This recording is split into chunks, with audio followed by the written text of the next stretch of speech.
session in this channel of Holistic Health with Dr. Deb.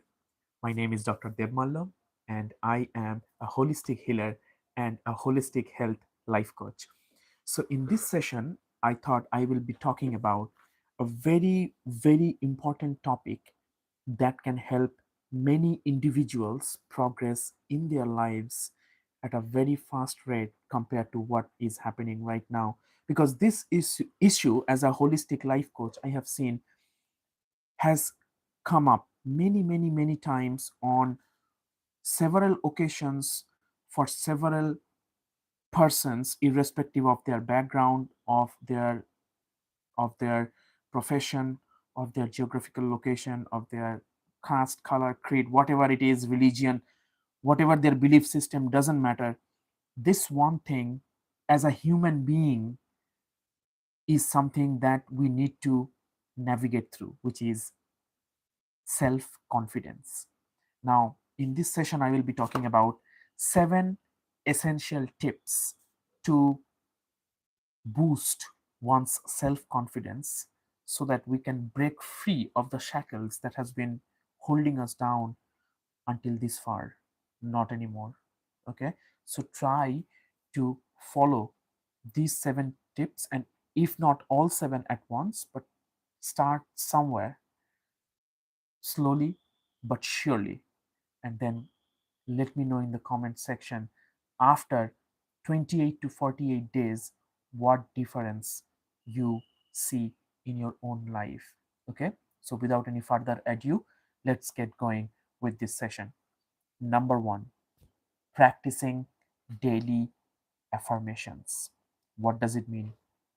The daily affirmations mean that we need to listen to our own voice, which is encouraging, positive, and telling us that growth mindset we possess, and reminding us by several means. It can be by one of the several means. It can be written confirmations, it can be verbal confirmations, it can be confirmations that you see on your device as coming up as your reminder, daily reminder, whatever got you.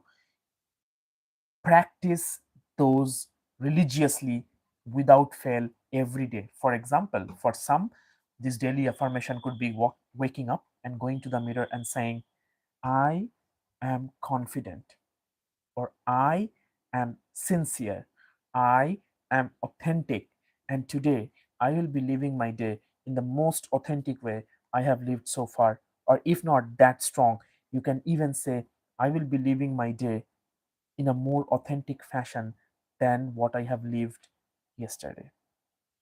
You can write it down as journaling. Say, for example, you can journal every day in the morning or before going to bed, as you wake up or as you are going to bed, 5 things that you appreciate and that you are proud of yourself. Okay, so practicing daily affirmations. I can't stress enough why this point comes at as the beginning, because I have seen in my clients, and not only my clients but also in among my friends, family, relatives, that one thing that happens is that we do not consider our potential as something that is commendable and that is capable of doing extraordinary things. We fall in the loop or trap of comparing ourselves with others, and falling in that trap of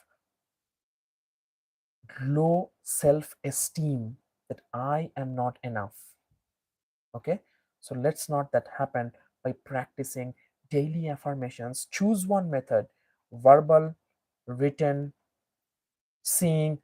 But I think writing it down gives an additional layer of confirmation, where you have to break free of your laziness, of your inhibition of not willing to do so, and then taking up your journal and writing it down every single day. And I'm telling you, you can write 5 things, just 5 things, what you are proud of as an individual.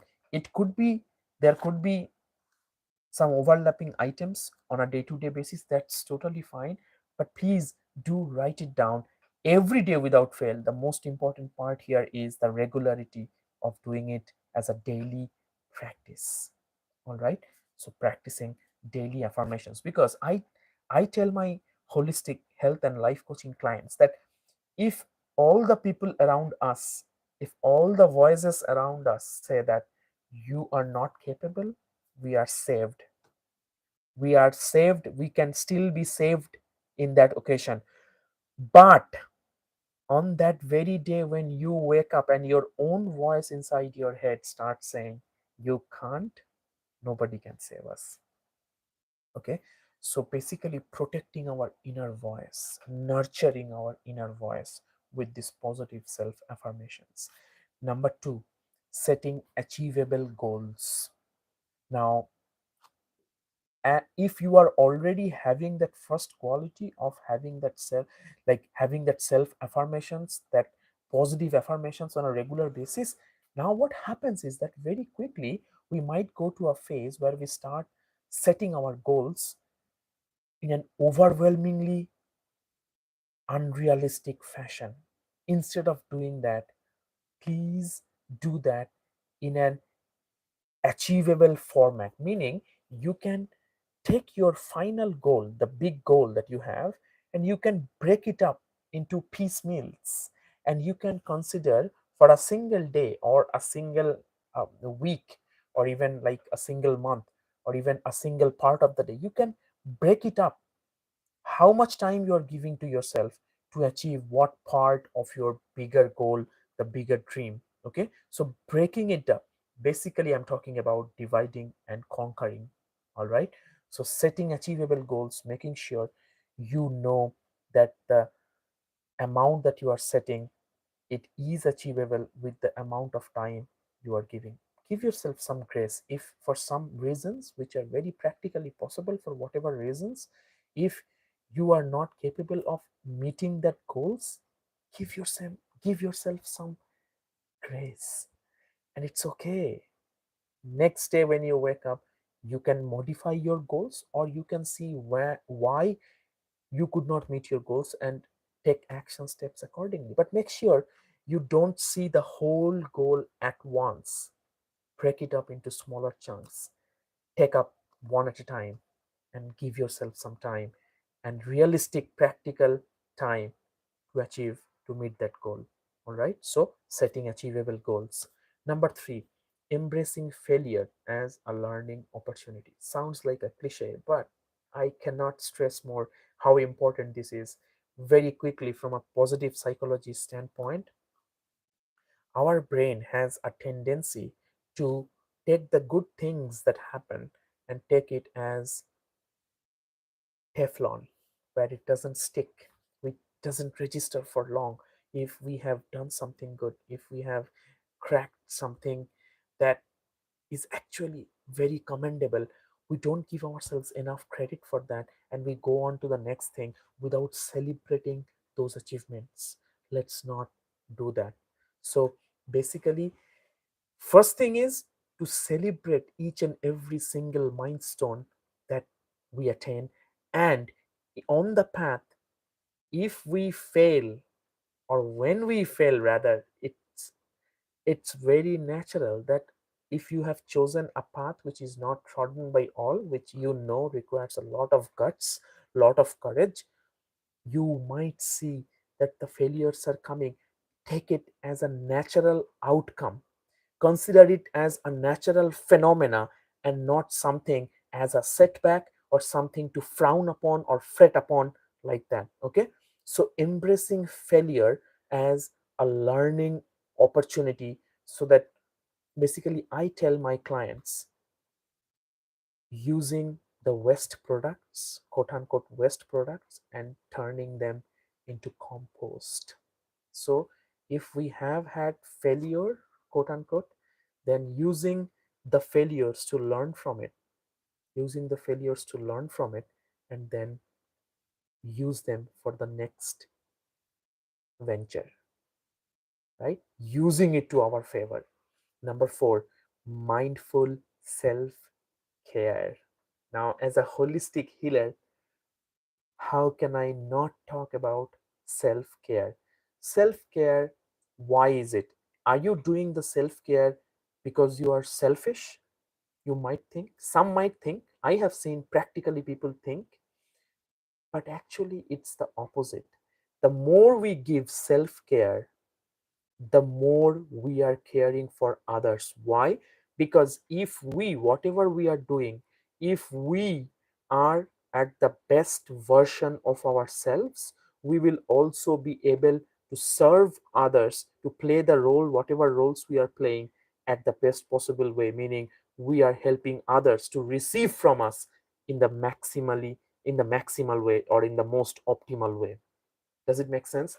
We first, we have to be in the optimal, in the brink, in the pink of our health, so that people who are around us, whatever roles we are playing in our interactions with them, so that they receive the best thing from us. So we are actually giving self care, of course, for bringing out the best versions of ourselves, but for who? So that we can serve others, we can play the roles that we are playing in our day to day lives as our service. We can do that in that optimal fashion. Okay. Number five, body positivity. Now, here is one thing that is probably it's more geographically relevant than it might be different at different locations of our globe. So, certain people have certain body positivity, or rather, a body concept where they think they need to be with a certain physique, with a certain kind of shape and physique, only then they will be successful. Well, first of all, that is not one's body, how that structure is, how the shape is, how it is perceived. The most important thing is on us, how it is perceived by us.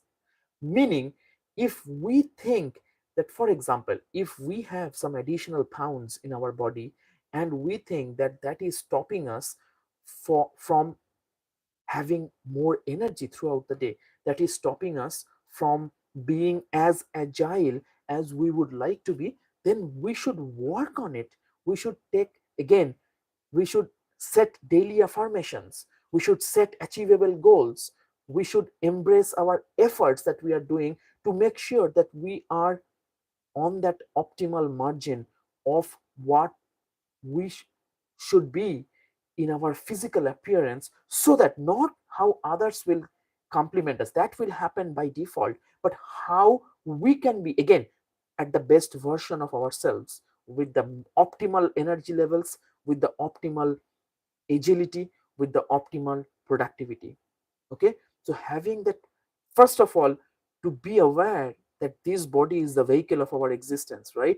So we need to take care of it, and if there is some that we can work on, so that we are increased in our productivity, in our offerings, in our service, let's just do that. But let not take this appearance as we are as the sole criteria or the defining criteria for being successful.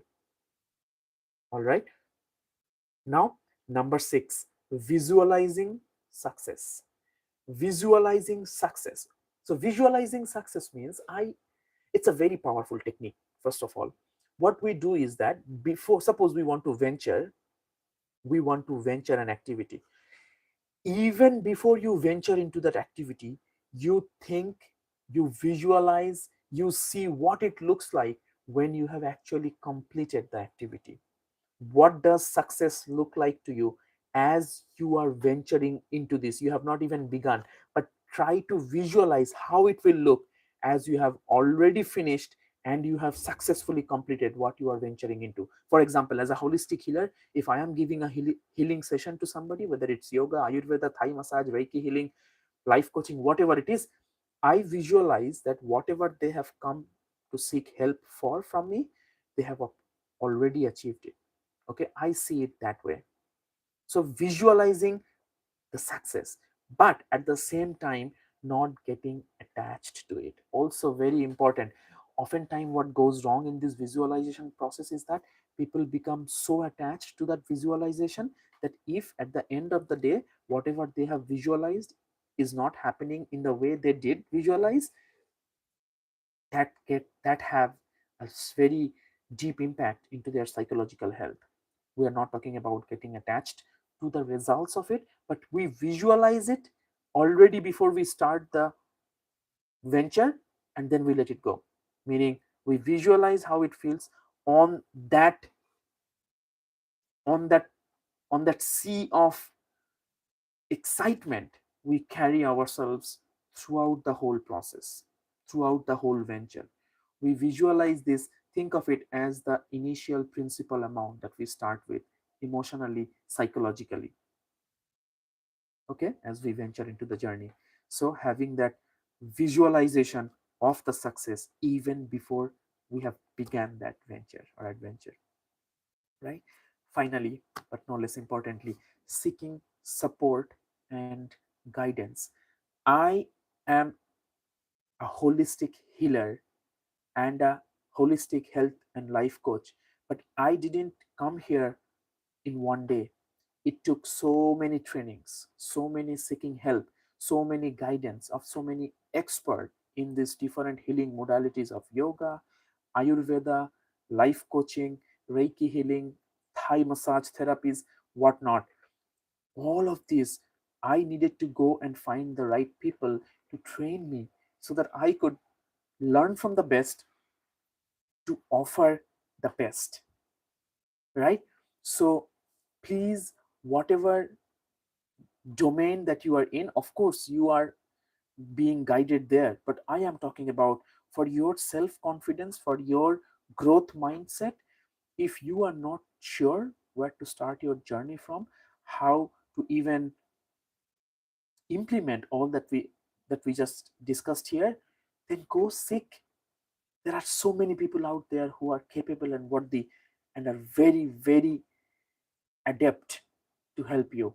For example, I am a holistic health and life coach, holistic healer. So if somebody comes to me, I absolutely love working with them, where I can make sure that I am bringing in a positive shift in their perspective, in their outlook, with definitive metrics, so that they can see the difference what they were before they sought help and after they have worked for a certain amount of time, 3 months, 6 months, whatever it is, so that they can measure the difference with concrete metrics, how they have progressed from where they have begun. So please, please, please seek support and guidance. Look out for the coaches that you are seeking help from, be it self confidence, be it growth mindset, be it manifestations, be it positive outlook, whatever it is that you think that you need some guidance, please go and seek help, especially if it is something that we can't see and touch and feel and perceive with our five senses, which is more sort of subtle aspects, our psychological aspects, right? We don't see it, but things happen so much oftentimes in our mind, in our head space. So if it is psychological, that something is bothering us, please definitely go seek help. Of course, in every other aspect where you are trying to attain something and you know that it requires guidance, please don't waste your valuable time in debating whether you should seek help or not. Okay, so please reach out. There are lots of people to support your journey. I should mention that while you are seeking out for help, do make sure that you are going to trusted people who trusts your values, who trusts your privacy, who trusts your worth, who trusts your capabilities, because there are so many people that when you become vulnerable to some people, they perceive it in a different way and try to make fun of it in different circumstances, either in front of you or behind you. So let's protect our dreams. Let's nurture our goals.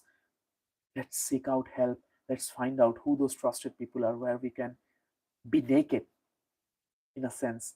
Like they will see through your mindset, they will see through your psychological construct, and they will know why you are saying what you are saying. There are experts like that who will just see you through. Okay, you can be nothing but raw and authentic to them. Find those people. They would love to help you. I love to help when somebody comes to me seeking out these very important services from me. So with that, I will quickly wrap up these 7 points and we will draw close to this session. So 7 points or tips that we can follow to boost self-confidence in our lives, or to enhance self-confidence in our lives. Practicing daily affirmations in whatever mode that works for you, but written usually works in a very concrete way. Practicing daily affirmations, setting achievable goals, embracing failure as a learning opportunity, mindful self-care, body positivity, visualizing success, and seeking support and guidance. Thank you so much for tuning in and listening. If you have any questions at any point of time, please do write me in the comment section below whatever question you might have. I would love to answer any of those questions. And for the listeners who are tuning in just now, I wanted to remind that this session was about how to boost self confidence in our lives. 7 essential tips: practicing daily affirmations, setting achievable goals, embracing failure as a learning opportunity, mindful self care, body positivity, visualizing success, and lastly, but no less importantly, seeking support and guidance. I do love to work on a one to one basis as a holistic healer and holistic health and life coach. If I can be of any service to you, please do get in touch with me. You will see my details, how to get in touch with me, my social media handles, and other contact information in my channel description. Or you can just simply comment in this live chat, in this chat section or the comment section after this video is published, and I will try to get back to you as soon as possible. I wish you all the very best. Thank you for tuning in, and I will see you in the next session. Take care.